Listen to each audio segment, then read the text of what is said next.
મિત્રો ઘણી બધી સોસાયટીઓમાં એવું જોવા મળે છે કે ખાસ કરીને ફ્લેટોમાં કે ઉપરના ફ્લેટમાંથી નીચેના ફ્લેટમાં વોટર લીકેજ થતું હોય છે અને એના કારણે ભેજ આવતું હોય છે અને ઘણી વખત તો લીકેજની સમસ્યા એટલી બધી હોય છે કે જે નીચેના માળે જે રહેતા લોકો હોય ને એ લોકોને રહેવાનું મુશ્કેલ થઈ જાય, એટલી બધી તકલીફ હોય છે અને એ લોકો બિચારા હાથ જોડીને પણ કહે ને સોસાયટીને અથવા તો ઉપરવાળાને કે ભાઈ આ રિપેર કરી આપો, તો પણ એ લોકો ઇસ્યુ ગમે તે કારણો હોય એ લોકો રિઝોલ્વ નથી કરી આપતા.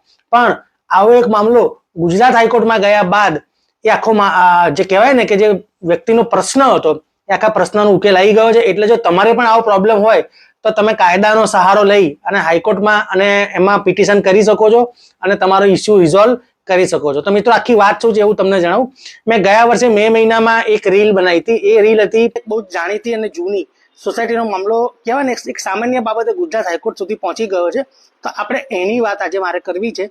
પણ તમારે જો આવા એમાં એવું હતું કે એક 72 વર્ષના સિનિયર સિટીઝને ગુજરાત હાઈકોર્ટમાં પિટિશન કરી હતી, કારણ કે એમની ઉપરના માળવાળાને ત્યાંથી એટલું બધું પાણી એ લોકોને ત્યાં આવતું હતું કે એમનું રહેવાનું મુશ્કેલ થઈ જતું હતું અને કહેવાય ને ઘરમાં દરેક જગ્યાએ પાણી થઈ જતું હતું, એવી તકલીફ હતી. એમણે સોસાયટીને કીધું, ઉપરના માળવાળાને કીધું અને અમદાવાદ મ્યુનિસિપલ કોર્પોરેશનમાં પણ અરજી કરી હતી, પણ એમનો કોઈ મુદ્દાનો ઉકેલ આવ્યો નહોતો.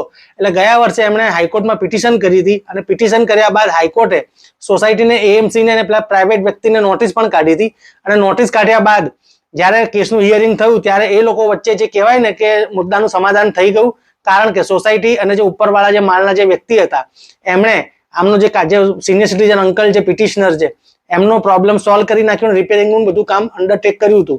અને આ અંડરટેક કરવાના કારણે એ લોકોએ હાઈકોર્ટમાં પછી એવું સ્ટેટમેન્ટ કર્યું કે ભાઈ અમારું જે ગ્રીવન્સ હતી, એટલે અમારી જે ફરિયાદ હતી એનો ઉકેલ આવી ગયો છે અને હવે અમે પિટિશનમાં આગળ વધવા માંગતા નથી. એટલે હાઈકોર્ટે પિટિશનનો નિકાલ કર્યો. એટલે મતલબ એવો નીકળે છે કે જો તમારે કોઈ પણ જાતનું કહેવાય ને કે ન્યાય મળતો જ ના હોય, તમારા ઇસ્યુનો કહેવાય ને કે નિકાલ આવતો જ ના હોય, તો તમે તમારા વકીલ સાહેબની સલાહ લઈ હાઈકોર્ટમાં પિટિશન કરી શકો છો અને બની શકે છે કે પિટિશનની સુનાવણી દરમિયાન જ તે સમાધાન થઈ જાય અને તમારા મુદ્દાનો ઉકેલ આવી જાય.